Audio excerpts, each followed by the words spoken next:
Last video में हम discuss कर रहे थे रेंज ऑफ अ फंक्शन।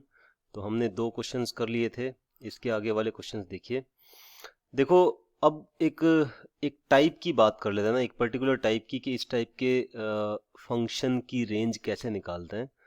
तो देखिएगा, अगर अपने पास में इस टाइप का कोई फंक्शन है, मैं आपको बता रहा हूँ किस टाइप का मैं कहना चाह रहा हूँ।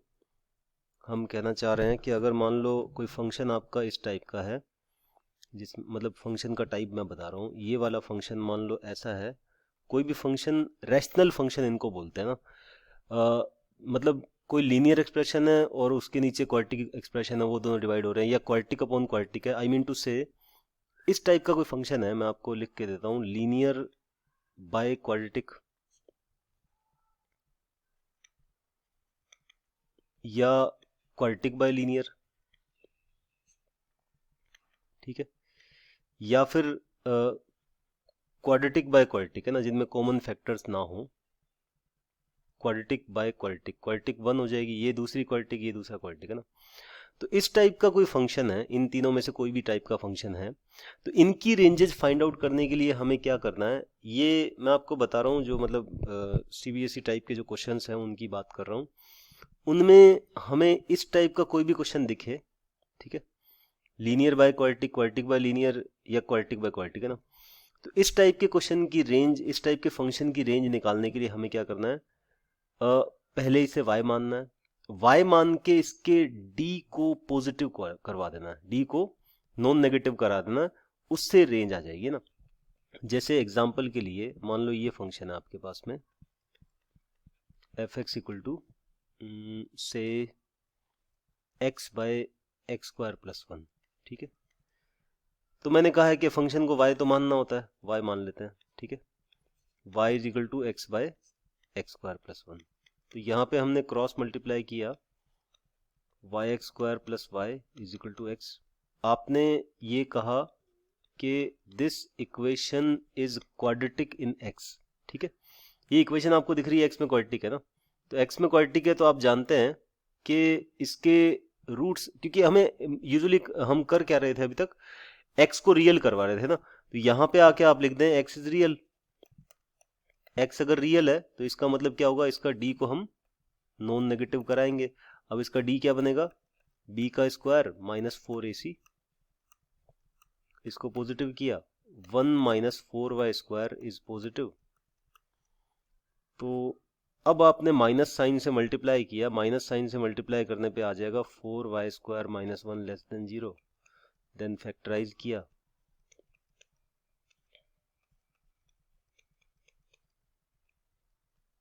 या ठीक है।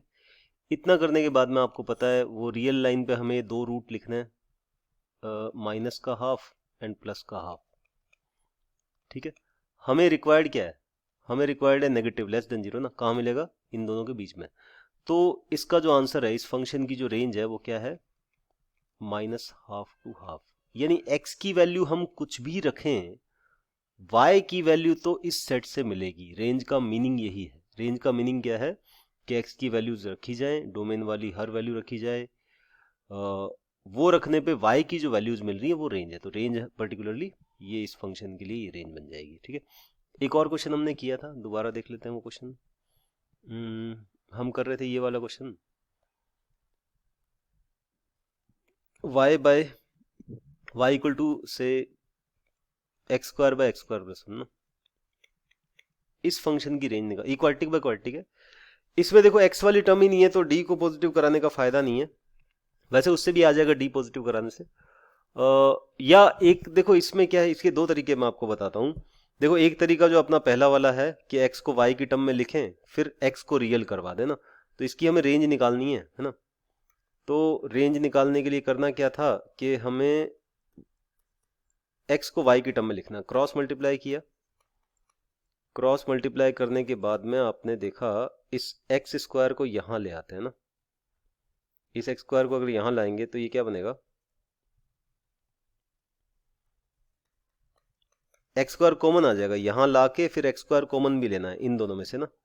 फिर ये y यहां आएगा, ये माइनस का y बन जाएगा, ठीक है। आप देख पा रहे हैं एक्स स्क्वायर की वैल्यू कितनी आ गई, माइनस का y अपॉन y माइनस 1, ठीक है। अब देखो आप ना लॉजिकली ये बात जानते हैं कि एक्स स्क्वायर की वैल्यू तो हमेशा पॉजिटिव होती है, तो आप यही अप्लाई कर दो, इतना ही अप्लाई कर दो, since x square is always positive, x square is greater than equal to 0, तो इस वैल्यू को ग्रेटर देन इक्वल टू 0 होना पड़ेगा ना। और इसके लिए क्या करना होगा, माइनस साइन से मल्टीप्लाई करना होगा। माइनस साइन से जैसे ही मल्टीप्लाई किया मैंने तो ये ऐसा बना और ये लेस देन इक्वल टू 0 बन गया।